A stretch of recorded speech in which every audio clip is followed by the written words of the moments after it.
the Cuyahoga County Council Public Works Procurement and Contracting Committee meeting for Wednesday, November 19th is now called to order. Janine, would you please call the roll?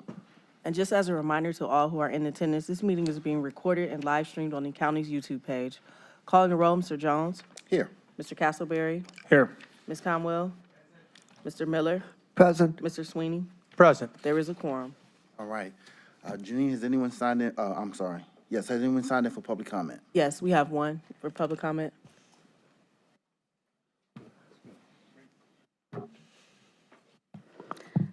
Hello, everyone. Hello. Namaste from Nepal. I'm Regina Vatrai, and I'm representing Nepal here.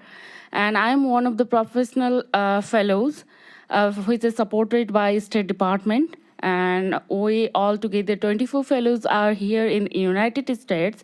And among them, 8 of us are here in Cleveland doing fellowship placement in different organizations and offices, government offices. I'm doing fellowship with Jenny Spencer. She's the councilwoman in City Hall. And while talking about me, I'm like working in the sector of law and policy making in Nepal. I'm working together with Nepal Law Society. It is non-profit organization, and I'm a program coordinator there. And we are like supporting the all 3 level of government in Nepal in this area of law and policy making. We support by providing technical input, especially in the law and policy drafting. That is how we work. And along with that, I'm also working to support the judicial committees, that is a kind of dispute resolution mechanism in Nepal.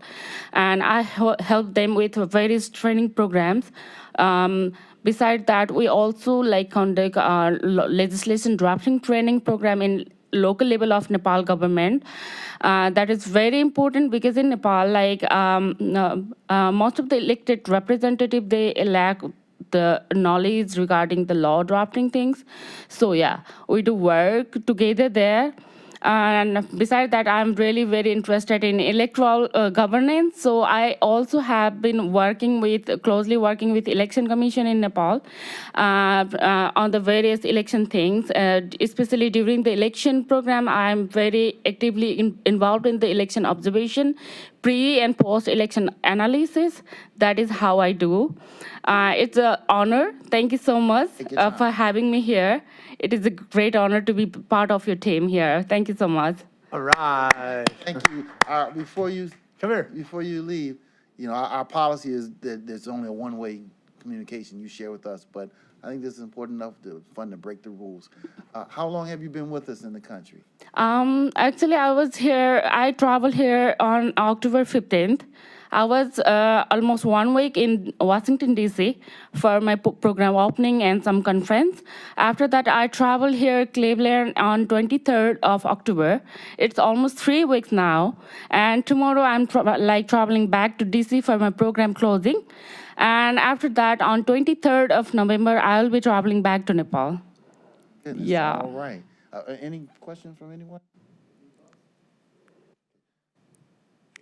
Thank you, Mr. Chairman. I'm just happy that I had the privilege of meeting her. We were at Nikki Hudson's victory party, and I got to sit next to her. We just started talking, and her just glowing humanness and her passion for doing good stuff just overwhelmed me. And then she got assigned to me on her last day in America, so I don't know if that's good or bad. But I'm really excited to show her a little bit of the United States Marty Sweeney style. So thank you, Mr. Thank you Chair. so much, Councilman Martin Sweeney, because he's really a wonderful person I met. I met him maybe around last week during the election day. And it's wonderful, he's making me to learn so many things regarding the political situation here in Nepal. Here in Cleveland. And we get to exchange some of the ideas and experience from Nepal and Cleveland. So it's an amazing experience. I'm truly thankful to all of you. Thank you so much. I'd just like to welcome you to City of Cleveland and Cuyahoga County. Just wanted to know, do you have any thoughts of getting into politics yourself? I'm really interested, but not now, because I'm still growing my experience and I'm still learning so many things. If I get to go into politics, maybe after some more years of experience, that would be better. I think so.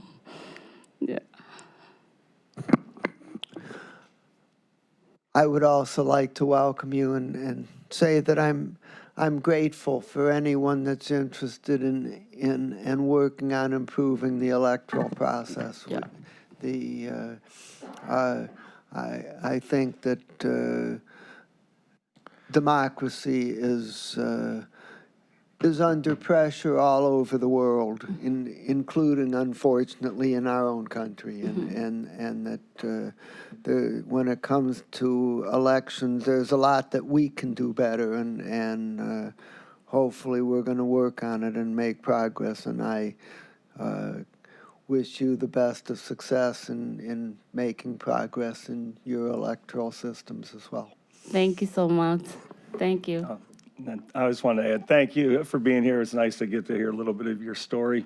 It's, for me, I try to put myself in your shoes and being so far from home and coming to address a board like this, it takes some guts. I'm impressed. You know, there could be, I wouldn't even be able to get my point across as well as you in front of in a far away from a home place like that in a different country. But thanks for being here. Thanks for sharing your story. And I wish you safe travels. Thank you so much. Thank you very much. Thank All you. right, take See you later. Yeah. Janine, has anyone else signed in? No, Mr. Chair. All right. But this time, we'll entertain a motion to approve our minutes from the November 5th meeting. Second. It's been properly moved and seconded. All in favor, say aye. Aye. Opposed? Ayes have it. The minutes are approved. We have 3 items on our agenda today, and Janine, if you would read our first item into the record. Resolution number 2025-0325, making an award on requisition number 16140 with the Whiting Turner Contracting Company in the amount not to exceed $4,200,000 for the design and construction of the Virgil E. Brown Rehabilitation Project located at 1641 Superior Avenue, Cleveland. All right, Mike, the floor is yours. Okay, good morning, Mr. Chairman. I'm here to present on this first item, the Whiting Turner contract. First, I wanted to just say I appreciate the council president advanced this item, added it to the agenda last Tuesday, and under the condition that it could be discussed here in committee is that if all documents had been submitted appropriately to the purchasing and procurement group, and I can tell you, and Paul Porter's here also, that I can tell you that all of those documents have been submitted, the appropriate documents. So with that being said, I have a presentation for you today. And before we get to the Whiting Turner contract itself, I think it's best if I give a kind of a larger overview of what brought us to this point here that's been in the making really for the last, since the county government came into existence. So I'm going to give you a brief overview of that. It'll be very brief, and then we'll get to the Whiting Turner contract and what our intent is with that. Okay, my executive summary, the 15-year strategic review of consolidation and modernization of our county facilities. That first point there specifically. So over the last 15 plus years now, we've been working on upgrading or updating our facilities and modernizing, and at the same time right-sizing our county facilities. And what has ultimately brought us into this building here, back in 2012, we did an overall study of all the county facilities, and the first significant move that was made at that time was the decision to vacate the county admin building and ultimately come to this facility. And I know at least 3 of you council members had been part of those discussions way back when. So that was really the first ball to drop in regards to looking at the entire county portfolio. The secondary item that we were looking at after the consolidation of administrative functions into this building The second item was when we ultimately moved into the Halley Warehouse, the storage facility over on 40th and Perkins. That included with the county archives moving to that facility and consolidating a lot of our record storage into that building there. The next phase was maintenance consolidation. We consolidated a lot of the former county engineer satellite field offices around the county and our maintenance facilities into one over on Harvard Avenue. That happened back in 2018, and now that building is up and running. And then at the same time, we had been looking at the Health and Human Services functions, and even a few administrators ago, Tom Pristow, they did an initial analysis of how much space they had at that time, and it was an abundance of space that really wasn't needed for how they perform and provide services to the general public. That started the ball rolling. There was additional analysis that was done prior to COVID, and we were getting a little bit clearer understanding of what we needed to do for the Health and Human Services group. At the same time, you're well aware that the Justice Center facilities, we've been studying that for quite a few years, and I'm happy to say, with the help of council here, we've made a decision in regards to the county jails, and the new Central Services campus is really getting underway here, and hopefully the county will be moving into that facility in 2029. The Justice Center, we're still in discussions on it, but hopefully through 26 here, we'll come to a decision on what's going to happen with the Justice Center. And obviously this all is very important as in regards to financing for any of these projects. So I'll put that caveat to it, as in we need to find the appropriate funding to make sure we can move forward with the projects. So as I look through my executive summary here, consolidation of real estate, most recently the BOE and HHS operations, significant lease cost reductions by 2027, really it'll be in 2028 now, enhanced public employee experience, including capacity for early in-person voting. The next slide there. So the BOE, we came to you last year. We entered into a lease agreement for the BOE at 1803 Superior. The BOE has now stood up and has had 2 successful elections.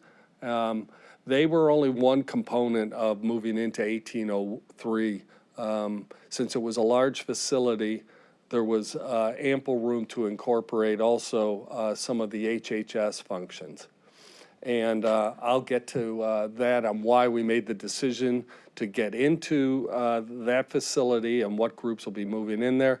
But at the same time, we were looking at the remainder of HHS's facilities and where they, to do improvements to them, because it really hasn't been since the late 90s, early 2000s that the facilities that BOE, or I'm sorry, that HHS has been in are fairly out of date and really not appropriate for the services that they provide today. We did a study, an HHS study in 2003, K2M, if you look at the bar chart here. That helped us make the decision that BOE, or I'm sorry, HHS, Health and Human Services, was in really, they were within 615,000 square feet. And their programming and the way they're providing services today, they really only need to be in roughly 375,000 square feet. So we were in excess of 200,000 square feet of space that the county was utilizing, that it just did not make sense. And so what we're bringing forward here today is really right-sizing the department overall and giving them new and refreshed space. In 2024, we executed the lease for 1803 Superior. We purchased the Virgil Brown, the adjacent lot to Virgil Brown. It was a parking lot because, as you know, or should know, that the parking around Virgil Brown, all of those were leased lots, and now we have control of lots, a lot directly next to and across the street from Virgil Brown. In 2025, BOE moved into 1803 Superior. We issued an RFP for a design build services for the Virgil Brown building. And the two primary buildings that we are looking at here is 1803 is going to service roughly 20% of Health and Human Services functions.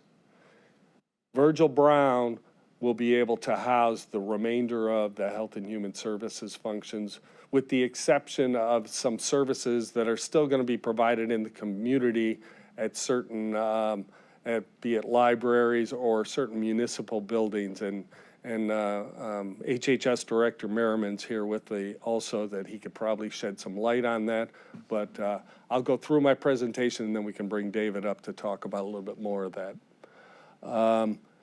We began the HHS temporary space transition just recently. I'll touch on this shortly, but Senior and Adult Services, they were located at the Mount Pleasant over on the east side, and that lease was coming to an end, and we made a decision that we will temporarily relocate Department of Senior and Adult Services, and they've now just moved into the Board of Elections former building at 30th and Euclid. Once again, I'll have more on that as we move along here. There's extended HHS leases that we'll be looking at. The Mount Pleasant lease is going to be concluding in 25. In 26, we've got multiple moves that we're planning on making into 1801. And then there's other leases that will be coming to an end. The West Shore lease, we're developing our Virgil Brown capital financing plan. And then there's other leases in 27 that will be coming to an end also. And the intent is to get out of all of those leases and to be able to move into the Virgil Brown to shed them. And then ultimately in 2028, by the first quarter of 28, we hope to have everybody nestled into their new homes, and those outstanding leases will come to a conclusion or an end. The current BOE and HHS strategic objectives: modernize, consolidate the space from 8 facilities down to 3. We've relocated BOE to accommodate their early voting. We've improved service delivery through centralized operations, and then ultimately reduce our long-term leases and facilities.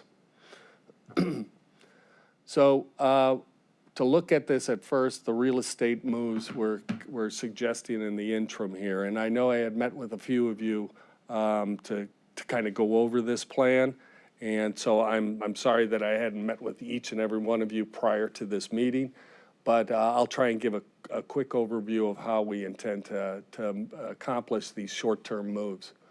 So the buildings that are going to be in play in the interim moves here will include, or the buildings in play for the permanent and interim moves include 1801 Superior, the Jane Edna Hunter building, the Quincy Fairfax building, the Robert Hughes building, Old Brooklyn, which is located at Fulton and Memphis, the William Patrick Day building over on Community College Boulevard, and then also the West Shore facility on 98th and Lorraine. So I've got a summary chart that I will provide to you, or I'll show it later on in this presentation. But of the moves that we're intending to make here, JFS is the Job and Family Services, which are currently located primarily in the Virgil Brown building, and have services in Quincy and William Pat Day. Our intent is to take them out of Virgil Brown as we go through this improvement project and to move them into 2 satellite offices, both at Quincy and Old Brooklyn, so they can continue to provide services to the community. Then ultimately, their future home will be to come back to the new and improved, should I say, Virgil Brown building. And that is intended, if we move forward with this Whiting Turner contract, the improvements to Virgil Brown will be completed by the first quarter of '28. DCFS, I just mentioned them. They're currently located at Jane Edna Hunter and Quincy and Old Brooklyn. They are going to move all of their services into Jane Edna Hunter in the short term here. And then once Virgil Brown is completed, we will move that entire operation over into Virgil Brown, and that'll be in the first quarter of '28 also. DSAS, as I mentioned earlier, they're at Mount Pleasant currently. That lease is coming to a close at the end of this year. We've had some kind of challenges there, and we thought it was best in the interim here is to move them into the former BOE building at 30th and Euclid, the Hughes building. That move has already been accomplished. They had started working there this last Monday, and we still have furniture at the Mount Pleasant facility, and we're working through the details of getting that out of there before the end of the calendar year. And then ultimately, senior and adult services will be moving to the 3rd floor of the new 1801 space that is under construction. Child support services is currently at the Virgil Brown building. We are going to keep them in that facility as we work with the contractor, Whiting Turner, that'll be before you today. We are going to try and keep them in the facility until 1801 is ready, which we believe is in the summer of next year. We think the contractor should be able to work around them on the upper floors with demolition and other improvements, and OCSS should be able to still operate on those on the lower floor and still have that customer service counter. So our hope is that they're moving into the 1801 in the summer of '26. That date there, it says future Q1 of '26 is incorrect. It's actually the summer of '26.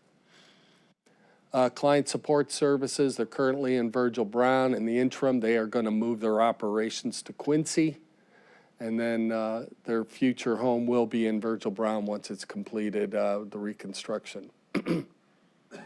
The community initiatives, Invest in Children, Family First, Office of Reentry and Homeless Services are at various buildings right now.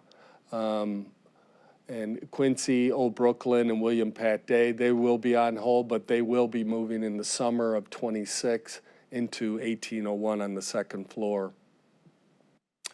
West Shore Training Facility, they are in operation. The intent is that they'll be moving into William Pat Day.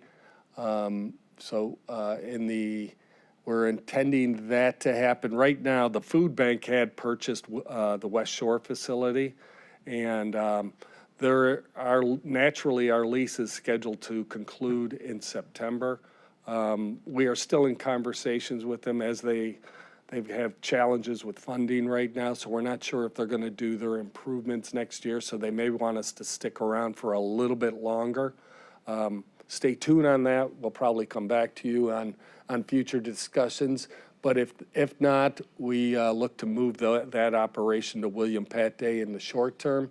And then ultimately, they will move into the Virgil Brown building in the first quarter of '28. This is a summary sheet that kind of shows the multiple moves that we were talking about. It's complex. It's a pretty huge logistics effort. We've got some very talented people working with us on this, but it seems to be pretty, I believe we've captured just every aspect of this. But But as you know, such a complex operation, there could be some issues that develop. And so we're trying to think through all of those potential issues and what contingencies we may need to make. So, but as of today, we believe this is a good document that shows each of the moves that need to take place in the interim until Virgil Brown and the Whiting Turner contract is concluded and we're able to bring all of those services into 1801 Superior, or I'm sorry, into the Virgil Brown building at 17th and Superior. All right, now's the appropriate time for me to really kind of give you the overview of the financing for this. I've asked Ryan Jeffers to join me, our real estate consultant that's been involved in this over the years. But at first, if there's any questions or comments. Mr. Chairman.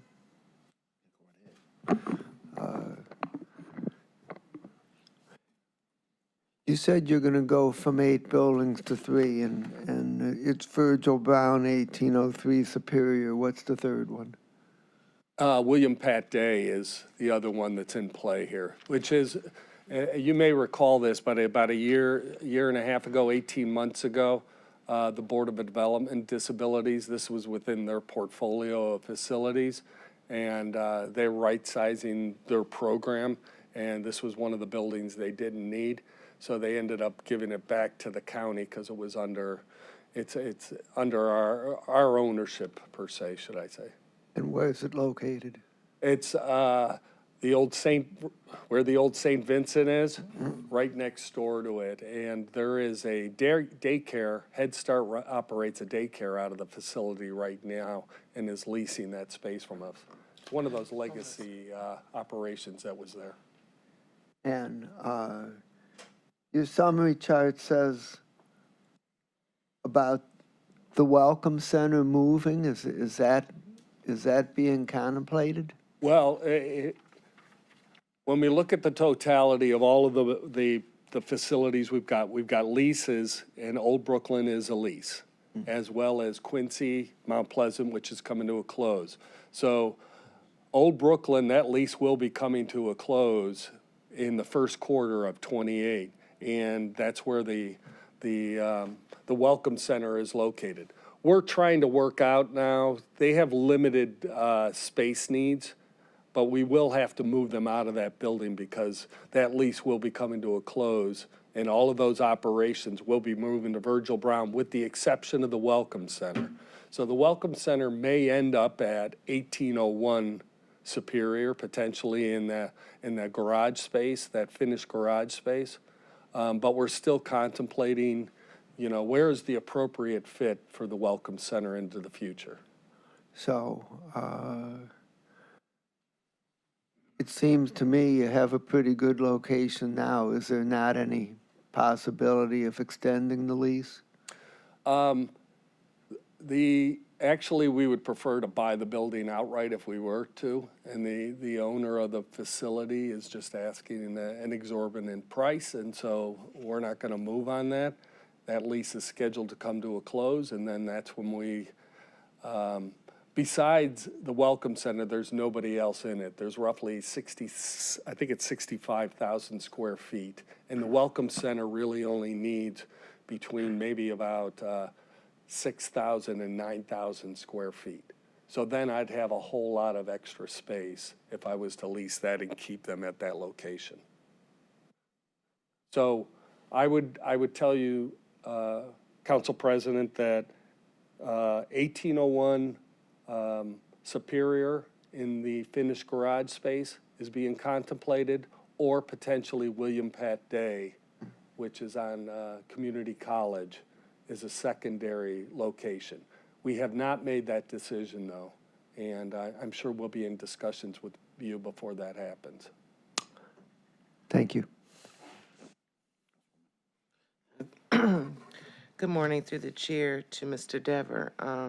The moving cost, are they incorporated into the bond, or will they, these different moves? Yeah, ultimately there is. We're looking to enter into a contract that you'll see a little bit later in my presentation with Whiting Turner.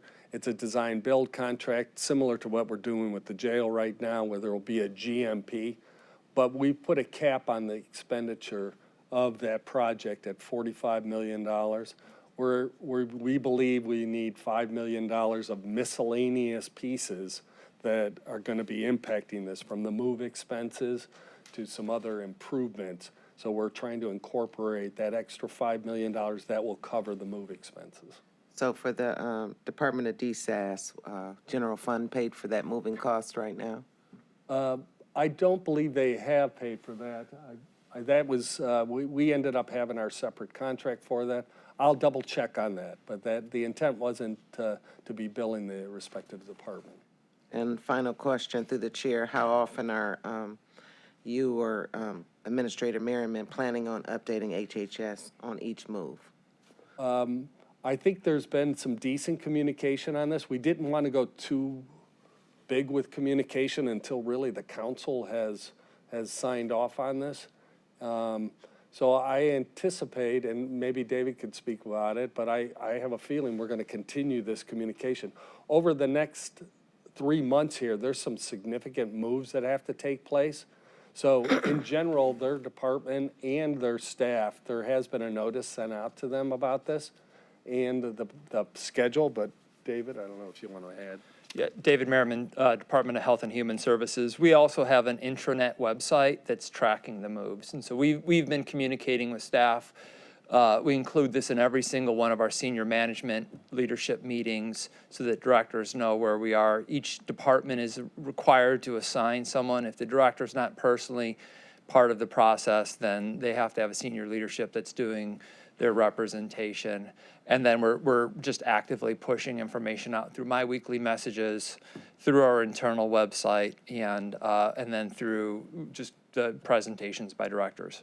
Okay, I just want to make sure, because I knew these moves were occurring, but did not know that DSAS was physically in the building. So I want to know that, because council members as well as HHS committee members, we get phone calls on this stuff. Thank you. The big thing that happened with DSAS, Councilwoman, was that their lease was coming to a natural end, and at the same time, we were coming up against the holidays. So that's why there was a decision, let's try and get that move taken care of before they go into holidays where some people are here, they're not here, and it wasn't too disruptive to their clients that they serve also.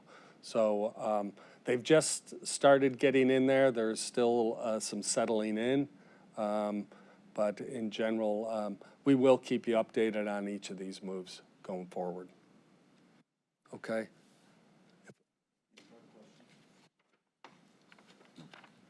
All right, thanks. So next up is the financing for this. And so Ryan, I've asked to join me here at the podium.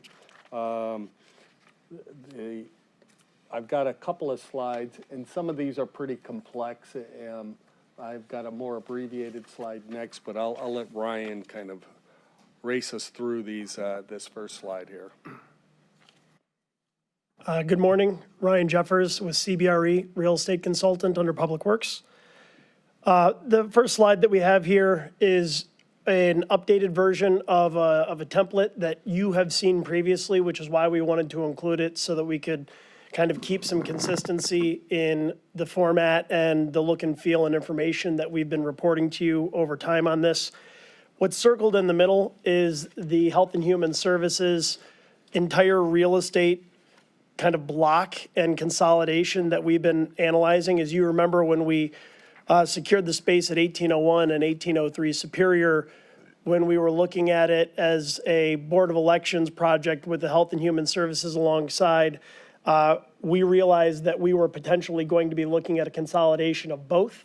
And so we started with this template, which was showing the real estate for both organizations and the impact of the overall potential moves. So circled in red here on this slide, we're showing you the entirety of the current HHS facilities in the left-hand column. If these were to go forward for a period of time and we were to average out the cost of those facilities, taking into account everything, rents, operating expenses, utilities, the reimbursements, then you have an average annual cost over time of $8.2 million a year for all of those facilities. You see, we've got a couple columns in the middle where we tested out different iterations of consolidation, and ultimately what we landed on was this right-hand column, where again, taking everything into account, all of the expenses, third-party rents, utilities, operating, as well as the costs of this consolidation that's proposed for the Virgil Brown building, those numbers drop to $6.2 million a year. The net savings of doing this project, even after funding the renovation of the Health and Human Services buildings to be like new, high-performing, modernized facilities, is over $2 million a year on average. So I can pause there if anybody has any questions. The next page, though, really gives a more simplified view of the comparison from today into the future for Health and Human Services. On the next page, this is kind of a quick comparison of the statistics of this move. You know, the first thing that you heard Director Devers say was that we're consolidating and we're significantly reducing square footage and being more efficient. We're going from 615,000 square feet down to 363,000. That's over 250,000 square feet, 41% reduction in the Health and Human Services footprint. Now, a lot of that is currently, underutilized space that is being paid for, so this is a good thing. This is improved efficiency, reduced cost. The number of facilities drops from 7 to 2. To the council president's question earlier, this comparison here does not include the William Patrick Day building, just so you're aware. Although that is contemplated overall as part of the resulting strategy, that's just not on this page. And the annual operating costs are shown there from about 13.6 down to 11.5 million. That's prior to the reimbursements. So what we do by consolidating for Health and Human Services is we dramatically reduce the headline number of total cost before reimbursement and before levy. Just a thought, the square footage drops dramatically, is that? Yes. Does that mean right now we just have excess space for the services that provided, or? Yeah, in general, we looked at the overall program and how we've been providing delivery of services, and we just have too much space. We're paying to have the lights on and heating in these buildings, and nobody's in them. So that's why this makes sense to right-size this, and then when you right-size it, you're using those savings basically to do the improvements to the buildings we're going into. And this right sizing gets completed in 2028? By the first quarter of 28 is when we intend to be moving those operations back into Virgil Brown so that they can operate clearly out of there. Okay. The other really, really important note on this is right there in the middle where you have a line that's titled debt service. The cost of the Virgil Brown renovation is included in these numbers. That's not a, we will save, this is not a, we will save a certain amount of money, but over here is the spend. That is a net savings after funding that modernization. So there is a fiscal benefit of the project, but then there's also what we anticipate will be a very dramatic improvement in the facilities for the personnel that work for the county, for the constituents of the government, and the people who use the services of Health and Human Services, and hopefully an overall improvement in the delivery of services as well. Just curious, was there a time when we needed all of that space and things have just reduced over time, or? Yeah, I mean, I suppose, David, I don't know if you could speak to it of how that space was utilized in the past. I mean, we're talking close to 2,000, 2,200 employees. Yes, again, David Merriman. So I think a core part of this was the utilization of the neighborhood family service model, where we deployed staff into leased buildings around the county. And we did that at the time of welfare reform, when residents were going to need to be able to access our staff.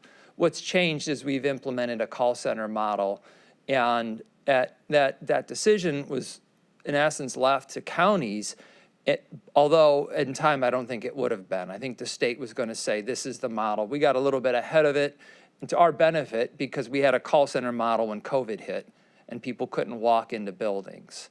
And so implementing a call center, modernizing our operations in that, enabled us to change our staffing structure so that instead of clients being assigned to a worker, there's a case bank. And so it doesn't matter who is assigned the case, the next available person answers the call when it comes in. And although it is nice to have community locations, and we are still interested to have our staff in libraries and other spaces, which we do, we don't need those community leases because staff can be consolidated into a single building, and the focus just becomes answer the next call. That's a savings for us in terms of not leasing buildings with private entities, but it's also a convenience for our clients. They don't have to get in their car, drive downtown, park in a parking lot, and then wait. You know, a lot of the leases have parking, but a lot of them always exceeded their parking. People are parking on the street. So I think there is a transition here away from the historical social service model where a client was assigned to a worker and they would go into a physical office to see them, to this modern model of service delivery that is a client knows the number to call us. When they call that number, that call is recorded. We're documenting their information in a case system. At the end of that documentation interview, we're pressing record, we're capturing a signature, and we can deliver benefits in a single call. That didn't exist. It is the way of the future. It is how we're providing services now, and it has enabled us to start to really look at both where we're located, and for me, the question is, are we paying for building or are we paying for staff? Buildings don't determine eligibility, staff determine eligibility. And I think we've seen that with this council supporting us to staff up, and we've shown that when we're staffed up, we're able to drive down wait times and get people access to those benefits that they need. It is nice to have the physical locations in the community, but what we're seeing even right now, folks don't want to come in and talk to us. They want to get through the phone lines, and that becomes our priority moving forward. Thank you, Dave. One question, concern on the call center model is, I've gotten calls sometimes from constituents who are frustrated with the wait time on Sure. phone calls, drop calls, all of those things. With these savings, maybe that's an opportunity to figure out a way to streamline that, make it more efficient and friendly for the customer. Councilman, to absolutely share your concerns and frustrations. It is frustrating. People should be able to get through. I just want to give council credit on this point. At last year's budget check-in, the question came up from Councilman Miller and Councilwoman Conwell. What are reasonable expectations? How long should a person have to wait, and what would it take for you to do that? And what I could say is we went from an October of 2024 average wait time of, I think it was 68 or 69 minutes for a person to get through. That was the average, and some people were waiting more than a day, to an average wait time right now of 19 minutes for a person to get through. And the way we were able to do that is we brought forward a request to add staff. This is something that was, I think in response to an expectation from council, but that was shared by the administration. We increased our staff. We added more people to the call center. We drove down calls, and I hope you're getting less of those calls from people to say they can't get through. I do want to point out we had a really rough week this week because as people got their partial payments from the government shutdown, a lot of folks are calling and they're confused. When are they going to get it? How much are they going to get it? That's the nature, unfortunately, of this business, is that any sort of federal change, any sort of state change is going to cause a wave of communication and calls, and you're going to see some slowdown. It's just like traveling around the holidays. You're going to have these periods of high traffic. But I think overall, we've driven our wait times down over this, since approving that staffing plan, we've been around 16 to 19 minutes as the average wait time. And that's because of the investment in staff. Okay. Well, if you can have that type of movement, then that means we can fix it.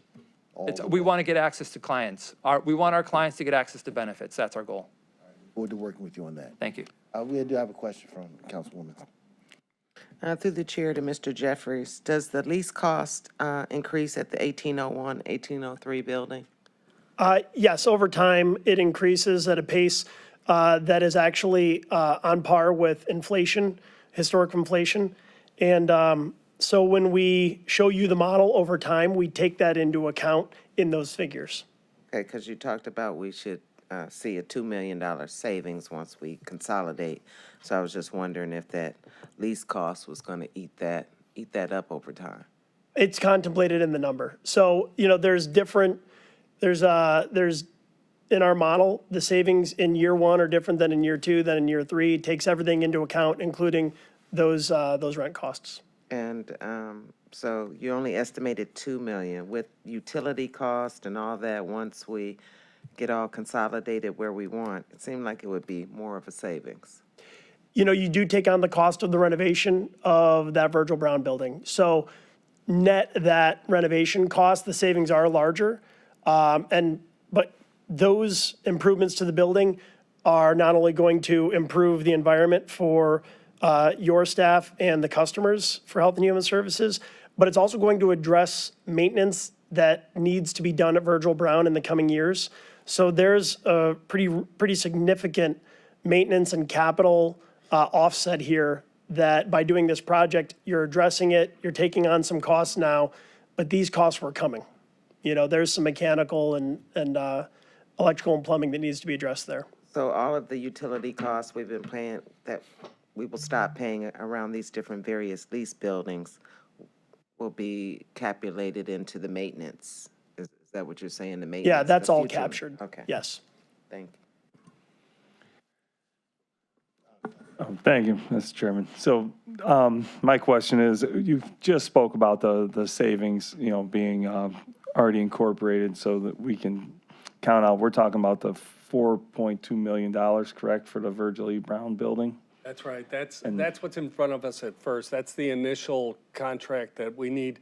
Since this is a design-build contract, much like the jail was, we need money up front to work with the designer, design-build, so they're going to design it completely out. Right now, we have conceptual design for the Virgil Brown building, but the partnership of Whiting Turner and I think it's Vocon, DBA is the consultant. So that $4 million is going to help with design fees and then also to start with some of the demolition work. Then we'll be coming back to you probably in March or April with the guaranteed maximum price, which will not exceed the $45 million that I talked to you about earlier. That's what I was looking out for that. I was looking at my notes for the 45 million, because I thought I heard you say that. And then I'm looking at this thinking, 4,200,000 is not enough to renovate this building. So when we're talking the 45, everything, we're still anticipating the same number you showed on the slide for the financial comparison. We're still talking, okay. That's right. That's how we built it off. Yeah, great. Thank you. Mr. Chairman?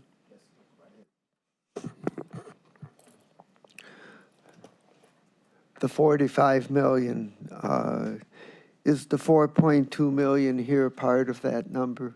Yes, it is. Yes, it is. And what is the funding source for the 4.2 million? So Walter was going to be here with me just to kind of speak through some of the financing for it. I'm not sure if he joined me or not. Matt, go ahead. Jump in. Good morning, Matt Reimer, Facilities Administrator for the Department of Public Works.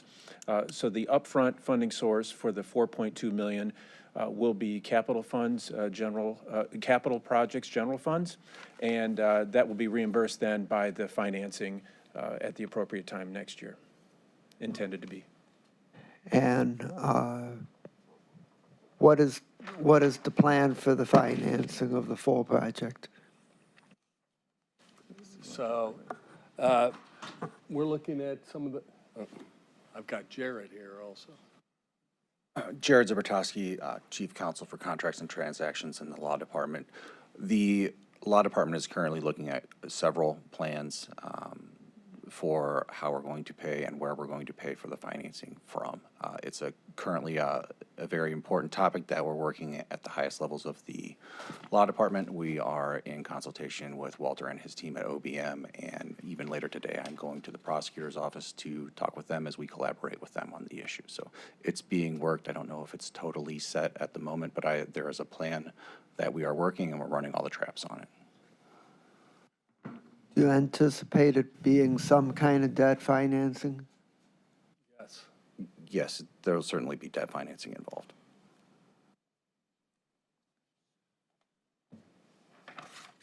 And would this be issued shortly after the GMP is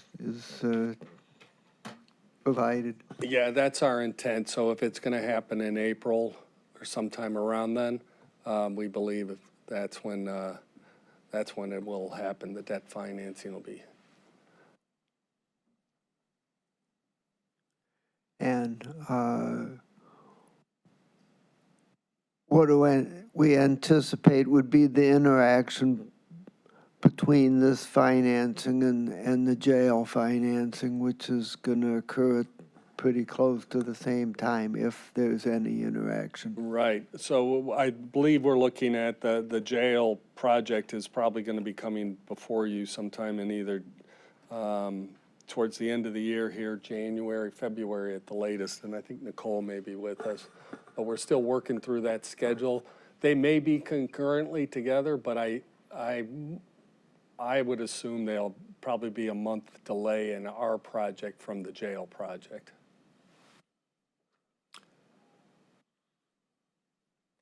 Okay, thank you. Any further questions? Okay, and so now basically the Whiting Turner contract, and that's what Matt will be here. He's going to come up and say how we went through the selection process and why we're bringing them before you. Matt Reimer again, Department of Public Works. Now that the director and Ryan did the heavy lift, the $4.2 million design build initial contract that's in front of you was the result of a request for proposals for design build services.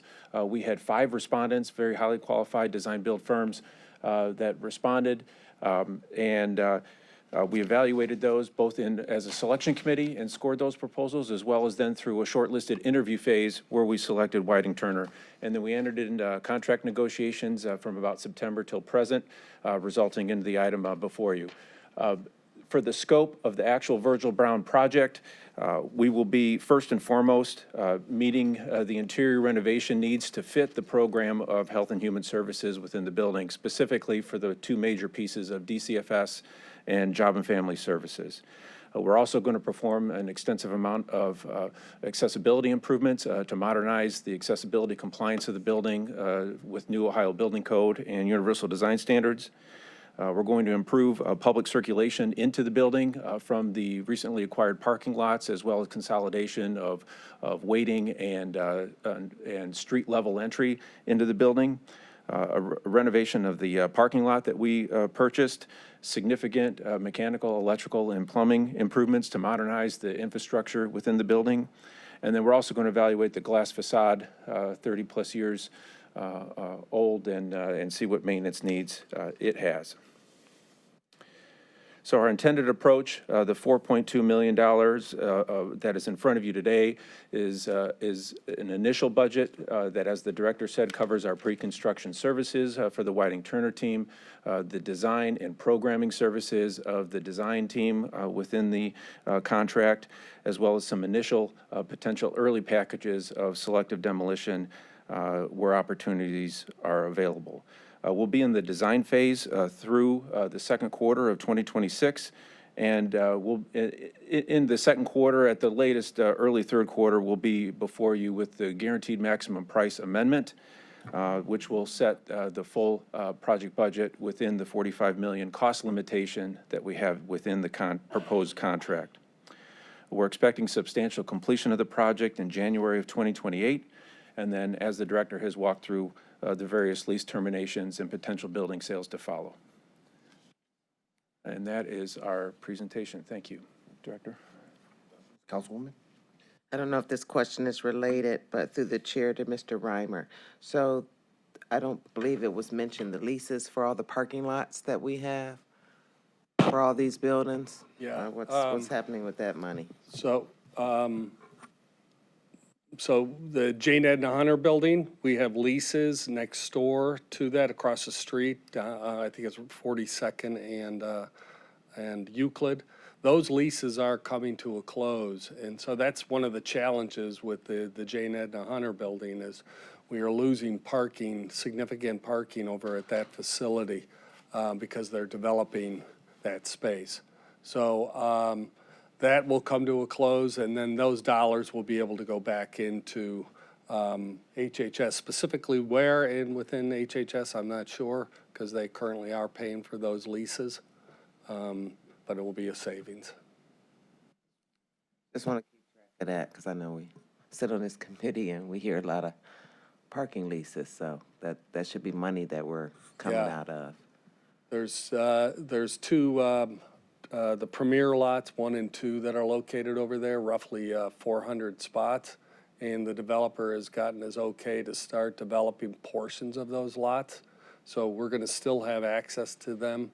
But as he develops, he's going to be taking more of that parking from us. So we're going to make sure we're maximizing our parking over at Jane Edna Hunter in the interim here. We did purchase a lot at 40th and Perkins a few years ago and did some improvements to it. It's really underutilized, so that'll be available to us for these interim moves. Questions? Just a comment that the early third quarter date is about the same time as when the council goes into its summer recess around the 1st of August. So just comment to be mindful of that. Yeah, I agree with that wholeheartedly, and we'll be working aggressively with the Whiting Turner group if we get approval from you to get this before that recess, and to hopefully get it approved before that summer recess. Okay. Mike, take a moment and tell us about any community benefit agreements with Turner around the construction, Whiting Turner around the construction, MBE, SBE, place, what has been? Yes, Councilman, Mr. Chairman, Matt Reimer. So within their proposal, they were able to propose on the design services phase. They have 2 specific mentor-protege agreements with MBE providers, specifically the AKA team, which is an estimator and contractor as well, but they're providing pre-construction services and estimating services for the design team. Also, a mentor-protege relationship with our engineering team, RET, which we have extensive knowledge of. We've had contracts with that team before. So they're an electrical and MEP engineer that supports them. They also have their 2 primary design consultants will be DVA, County Certified SBE, as well as Karpinski Engineering, knows that building better than most of us in this room, and they also are a County Certified SBE. They also have some low-level participation with several other engineering firms that are various WBE and SBE qualified. But the bulk of the participation on the construction level will come forward with the guaranteed maximum price amendment. In years past, I've seen we were able to develop what I just call a dashboard of numbers, where we would see contracts, jobs, and apprenticeship. Those things. I'd like to see something like that for this project over time. Just see contracts, jobs, apprenticeships, what the MBEs are receiving, the SBEs, and just a high-level dashboard of those numbers. Mr. Chairman, this company, Whiting Turner, does have a track record of doing that for us, specifically on the Harvard Avenue Maintenance Consolidation project, and so we will be working with them to do just that. So. Love to see that. Okay. And because we know in the reality of what's happening at the federal level, still, I say nothing has changed as of yet. We haven't signed any papers. We haven't done anything. So we don't change business until someone changes it for us. Okay. All right. Are there any further questions? Not. All right. So at this time, are you asking for any, Mr. Chairman, as long as we can get this approved by the first meeting of December, I'd appreciate that. We are looking to activate the Whiting Turner Group just before Christmas to have some initial meetings with David and his team to talk about programming and the design services, and then everyone to go away for the holiday, and then in mid-January is come back together. So there's 2 meetings, so it can go the full 3 as long as we get it done on the 3rd. right? Thank you. So entertain a motion for full 3 readings. So moved. Also moved. Second. Properly moved and seconded. All in favor, say aye. Aye. Opposed? Ayes have it. Thank you, Mr. Chair. You're welcome, Mike. Thank you. No, not second reading, it's for full Second, reading. second reading, and no suspension. No suspension. It'll be passed on the second reading on the 25th and passage on the 9th. Ordinance number 2025-0008, amending the title of Chapter 705 of the County Code, enacting new County Code Section 705.06, approving sewer permit fees, inspection fees, overtime, holiday weekend inspection fees, and contractor license fees. Good morning, Melanie Say, Department of Public Works. The Department of Public Works is submitting an updated Excuse me, fee Melanie, rate. could you make sure you're talking into the microphone? Yes. The Department of Public Works is submitting an updated fee rate schedule for our sewer permit and inspection fees. These fees include the contractor license fee, our sewer permit fee, and our inspection fees, and various rates associated with those fees. These fees are paid by contractors or business owners to obtain license or permits to perform sanitary, sewer construction work, or to pay for mainline inspections. The last time the rates were updated was 2018. And I'm open to any questions. Questions? Yes. Yes, go ahead. Mr. Chairman, Ms. Say, I presume the new fees are higher than the old fees, and you're saying it's been like 7 years.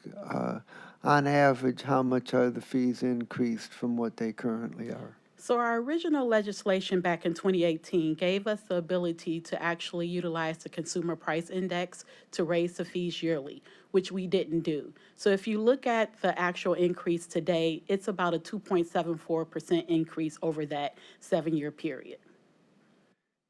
So you're talking 2.7% per year. Correct. So you're going to get a total increase of something like 8 to 10%. Our original contractor license fee was $70.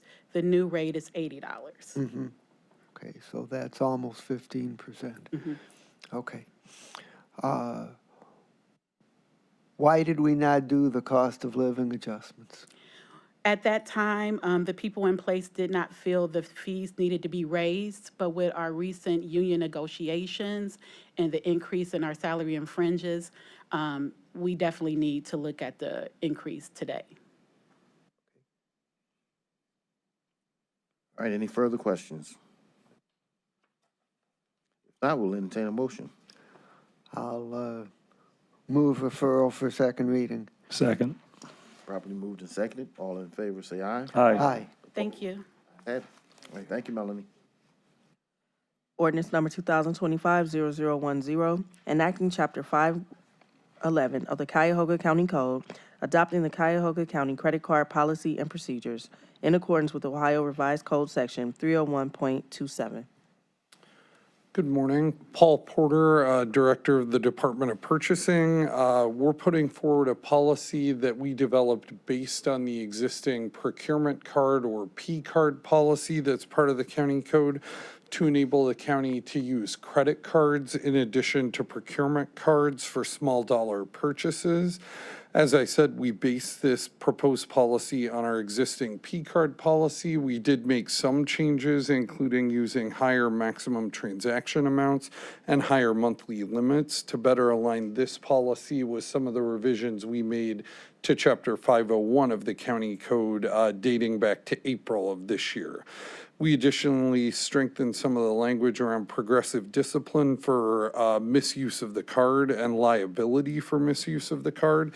And we're also proposing adding an option for the fiscal office to establish 2 separate cards, one for travel purposes to make purchases based on travel that's already been approved, and for payment purposes to make payments on purchase orders that have already been approved or contracts that have already been approved by the appropriate authority. Both of those fiscal office only cards would not be subject to the limits that are defined in the policy because they would be used to pay for expenses otherwise approved by an approving authority like county council or the Board of Control. We're looking at this as another tool to add to our purchasing toolkit. Right now, the P card functions more like a debit card for the county, so there's not really much benefit that we get other than the ability to make, transactions with merchants that prefer that method of payment. If we explore this credit card option, we plan to choose an issuer who would offer the county a cashback reward on purchases. So that could potentially reduce some of the expenditures that we're making by enabling us to get something like 1 or 2% cash back for transactions that we're already making.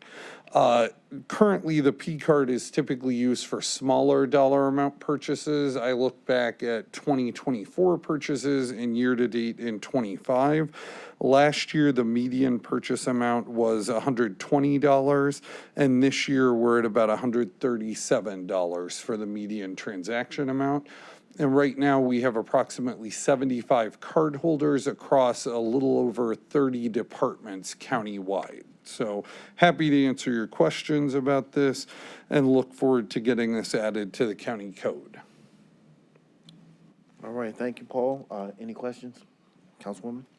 Through the chair to Paul, 75 credit card holders or P card holders? P card holders. I was just using that as an example of the size of the P card program overall. Thanks, Councilwoman Conwell. Okay, and for so to be clear, we have the PC cards now. In addition, the county is also looking to get credit cards. Correct. That's this proposal that we would adopt a credit card policy in addition to the P card policy.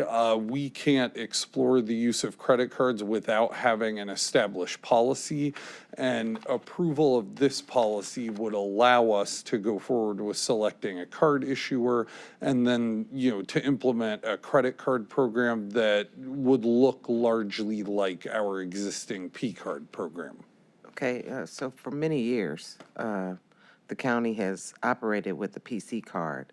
What is the thought process with adding credit cards? Because that's an interest and all that we have to pay if it's. Sure. Our goal would be to just make the payments like we are now for the P card on a monthly basis so that we wouldn't carry a balance requiring interest payments. And again, to be frank, the benefit is, or the reason we're looking at this is to get benefits for the county for purchases that we're already making. Right now, similar to a consumer debit card, more than likely the debit card in your wallet doesn't offer the same kind of perks or rewards that a credit card would, and we would experience similar availability of rewards if the county explored the credit card market versus what we do for our P cards. Think of the P card as kind of a revenue neutral thing. It doesn't cost us money to manage the P card program, but we're also not getting a benefit where, without costing the county any additional funds, as long as we follow the P card model and pay off all of the purchases on a monthly basis, we could get potentially 1% or 2% cash back, which would go directly into the county coffers. So through the chair, 'cause I know how I get with credit cards, and how some people can get with credit cards. If you don't stay on it, it can go, you got interest and you got fees. So who is going to be responsible? Is it going to be the same department that operates or monitors the PC card, even though it's a little different, these credit card uses? Correct. Right now, the plan is for this to route through the purchasing department as well. And just for a little bit of background on that, we review each cardholder's statement on a monthly basis. We require the cardholders to turn in receipts and a log verifying their transactions.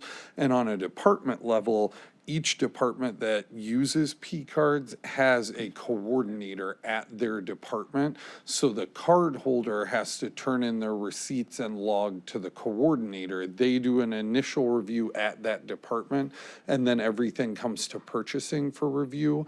And then a bulk payment is made on the P cards. Right now, it's automatically debited from the county's coffers, and then we do chargebacks to each of the different departments because there's all different accounts that are involved. Since we have so many different departments, we would anticipate this working in a similar way. There would be department level coordination. Cardholders would have to keep detailed logs and maintain their receipts. And then all of that would be reviewed by purchasing, and then the payment would be made on a monthly basis. Will you have, so since you have about roughly 75 PC cards, are you planning on having the same amount of credit cards? I think that could happen if we see that there's benefit to this policy, but right now what we're trying to do is get approval to establish a credit card program. I'm not looking at this as making like a wholesale switch, like everybody who has a P card now is automatically going to have a credit card. I think that's going to take some analysis on our part if this gets approved to see, are we seeing benefits to this, and would it be beneficial to move folks over from the P card to a credit card? So through the chair, I would be interested to see, I guess this is a pilot, you're moving forward to see how much reward we can actually get from the credit cards, because credit cards are a little scary having out there versus P cards. So I'd be interested for you to come back with a report to this committee showing us what were the rewards and the benefits that you got for utilizing the credit card. I would be happy to do that, and I'll note that at the top of the policies and procedures of the proposed code section, we do have a detailed section for selection of the credit card issuer that has multiple bullet points on it. So we are going to look at multiple factors before we would choose a card issuer to try and identify the maximum benefit to the county. I'll get right to you in a moment. I'm kind of curious because prompt pay has been a challenge in the county throughout the history of my time here. So the idea of having a vendor where now we don't pay on time, you have to pay finance charges, you have all these things that are a factor. Is there something built in that says you will automatically pay despite the bureaucracy and that you pay that on time each month, or do you think it's even necessary? So the vision is that the bulk credit card statement would be paid each month, and then the departments would be charged back for the charges that were made on their specific accounts. And that's the vision that we have based on what we're currently doing with the P card. I anticipate implementing a similar process, that the invoice would come in, we would pay that from a fiscal office account so that it would be paid each month, and we wouldn't have any issues with finance charges or late fees. And then that fiscal account would be reimbursed by the department accounts where those charges went back to, whether it was Road and Bridge or Children and Family Services. The appropriate accounting unit would then reimburse that fiscal office account for the transactions of their card holders that month. What I'm hearing you say is you believe you'll be able to pay on time each month. Correct. That's our track record with the P card program. And, we have sections about progressive discipline in here for folks that fail to turn in their logs and receipts. About the only problem we have with P cards is occasionally somebody will turn in their log late, and our response to that is to temporarily suspend their card while we wait for their purchasing log. We haven't really noticed fraud or misuse of the P cards at all, and again, that's our goal with this, to manage it in a similar way with safeguards like what we have around the existing P card program, which has been in existence since 2012 without any major issues with it. Will the credit card company be selected by RFP? More than likely, we'll do some sort of competitive process. I'm not sure if we'll do it by RFP. We would have to decide, based on the factors that are listed in the policy, what type of solicitation works best. But our goal would be to look at multiple card issuers and try and base it on each of these factors here. Okay. Well, if this moves forward and is successful in prompt pay, it might be a model for the rest of the county on how we prompt pay the vendors. Absolutely. We'll watch and see. All right. Any other questions? Yes, Councilman. Thank you, Mr. Chairman. Paul, it's nice seeing you. You gave us the median of $130 or whatever. Correct. Is there a cap or a max? Sure. So right now, we have a proposed maximum under the establishment of card limits in the draft credit card policy. Right now, the maximum transaction value for P cards is $999, and that was the transaction max prior to the changes we made to Chapter 501 of the county code. So for this policy, we're suggesting a single transaction limit of $5,000 and then a daily spending limit of $7,500 and a monthly limit of $10,000. Again, those would be limits that would look at the absolute largest transaction. Most of our transactions, even with the $999 limit on the P card, are far lower than that. Departments typically use these for small purchases that they make on an as-needed basis. Departments still at this point are usually getting multiple quotes and then doing purchase orders for larger transactions. Okay, Mr. Chairman, my other question, just on that one, the 5,000 that helps with the efficiencies that when you stood up here getting sworn in saying, my job is to make this stuff work a lot better, you're telling me $5,000 max gives the opportunity to do what you want to do in making our government work better. Correct. In almost all cases, we wouldn't foresee purchases that departments would want to use a credit card for above and beyond that 5,000. However, that's why we're also suggesting the existence of cards administered by the fiscal office in the event that there's, a purchase we're making for $25,000 and the vendor says they'd prefer credit card payment. As long as we don't have a pay for it or a fee for it, I would suggest that the fiscal office pay for that using the card that's directly administered by the fiscal office under this proposed policy. That way, if there was a cashback benefit, we would handle those one-off cases using that card. I believe that 99% of the business that departments do on a regular basis will be covered by this proposed policy. Yeah, just to make it more efficient, some 999, oh shoot, we have to go get more paperwork. Correct. Now it's 5,000, less paperwork, more efficient. Correct. The more answers you give, the more words you say, the more questions come in my mind, so be short. But when you said fiscal can go to 25, do they have the right to go over the cap? The policy as drafted would not put a maximum on that card administered by the fiscal office, with the caveat that it couldn't be used to pay for something that wasn't already approved by like Board of Control or And County fiscal is the Council. only one that has that. Correct. Okay. That would not be each department having that. And then just knowing lately the credit card, 2% is the one of the better cards getting back money. What's the total that was used in the P cards? Or if you want trying to maximize it, you change them all over to have all the purchases to get the 2% or whatever dollar amount is negotiated in regards to the rebate. And if we're just going to use a portion of it, that's less opportunity to maximize it. But I just get a ball or an idea. If you tell me the P card, how much was used, you can get it to me later, the last 3 to 5 years, so I can say, wow, it's 10,000 or $1 million is two different opportunities to get revenue in the general fund.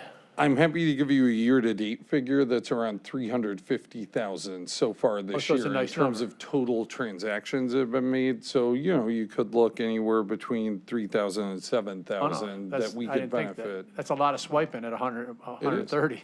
Yeah. Okay, thank you, Mr. Chairman. Any further questions? Councilwoman? Just one through the chair to Mr. Director Porter. On credit cards, there's also where sometimes if you're doing good business and you pay your bills off on a monthly basis, the credit card company increased the limits on their own. And you said you wanted to keep it kind of like at a 5,000, not over that. Who's going to monitor that? Because they don't ask you, they just increase your limit. Absolutely. So with our existing P card model, the purchasing department sets those as hard limits in the card management system on KeyBank's website. This would operate in a similar way. The county would have kind of an overall credit limit based on, again, we would solicit that as part of our solicitation to the card issuer. But each card holder would not have a variable limit based on their expenditures. It would be a bulk limit for our overall county account, and then internally, we would establish the limits based on this section of what's listed in the code. So, and those are hard limits. Like with the P card, if somebody tried to do $999.99 right now, that transaction would get rejected by the card swipe because the maximum is $999, period. This would function in a similar way. Any further questions? All right, Paul, at this time, we will entertain a motion.